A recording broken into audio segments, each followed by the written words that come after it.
सोलापूर अक्कलकोट महामार्गावर धक्कादायक प्रकार, गाडी अडवली अन आत बसलेल्यांसोबत, असं सर्वच शांत झाले। हे असं घडलं की विश्वास बसेना। दुपारची वेळ होती। सोलापूर अक्कलकोट रस्त्यावर वाहतूक सामान्य, सूर्य डोक्यावर, पण तरीही वातावरणात एक अजब शांतता। या मार्गावर काहीतरी बिनसलंय, लोकांना कळत नाही पण जाणवतं नक्कीच। गाडी चालवत होती अन्वी, सोलापूरचीच तरुणी, नोकरीसाठी जाणारा तिचा नेहमीचाच मार्ग, पण आज काहीतरी वेगळं। रस्त्याच्या कडेला काही माणसं हातात झेंडे घेऊन चालताना दिसत होती।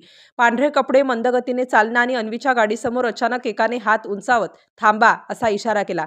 गाडी थांबली। क्षणभर गोंधळ। अन्वी विचार करते, देवदर्शनाला जात असतील, पाणी मागत असतील। गाडीची काच खाली केली।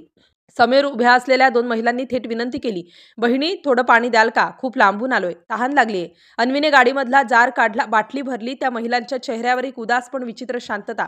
त्यांनी पाणी घेतलं। लगेच एकाने पुढचा शब्द टाकला, आम्हाला थोडे पैसेही देता का? पोटाला भाकर मिळेल। अन्वीने विचार न करता 200 रुपये दिले। हे पुरतील, ती म्हणाली।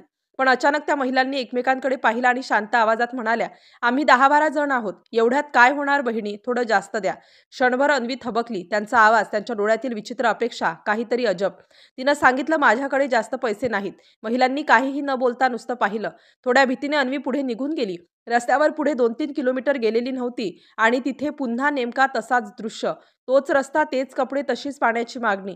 यावेळी मात्र अन्वीला काहीतरी चुकीचं होत असल्याची खात्री पटली। हे योगायोग नाही, तिच्या मनात आवाज उठला। ती कार फिरवते, हृदय जोमाने धडधडतंय, पाठीमागे सगळं तसंच, तेच लोक, तशीच शांतता। अन्वी जेव्हा त्या पहिल्या ग्रुपपाशी पोहोचते, तेथील दृश्य पाहून तिचा श्वास अडकतो। ज्यांना तिने पाणी व पैसे दिले होते, तेच लोक, तेच कपडे आणि पुन्हा इतरांकडे मदत मागण्याचा तोच अभिनय। तेच लोक जणू तिला पाहताच अस्वस्थ झाले। ओळख पटल्यासारखं वाटलं। एकाने चेहरा झाकला, दुसऱ्याने अचानक पळ काढला, बाकीचे तोंड फिरवून काहीच घडलं नाही अशा भावनेत उभे। अन्वी कारमधून खाली उतरते, थेट त्यांच्यासमोर जाते। आताच तुम्ही माझ्याकडून पैसे घेतले ना, पाणी घेतलं ना, आता इथे पुन्हा कसे? आणि वेगवेगळ्या लोकांकडून तेच मागताय? त्या महिलांचं उत्तर, शांतता, फक्त शांतता। काही जण चेहरा झाकत पळू लागतात। एक जण घाबरून म्हणतो, काय मॅडम, तुम्हाला काय हवंय? आम्ही तर फक्त मदतच मागत होतो ना। अन्वीचा संताप ओसंडून वाहतो। ही मदत आहे की लोकांच्या भावना खेचून फसवणूक? जितके लोक तिथे होते तितकीच त्यांच्या चेहऱ्यावर अपराध भावना आणि भीती। संपूर्ण रस्ता त्या क्षणी शांत, जणू वारा देखील थांबला।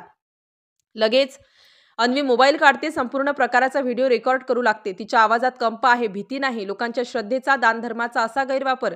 दर 2-3 किलोमीटर हेच लोक, तेच डायलॉग, तेच अभिनय। हे गरीब नाहीत, हा फसवणुकीचा साखळी प्रकार आहे।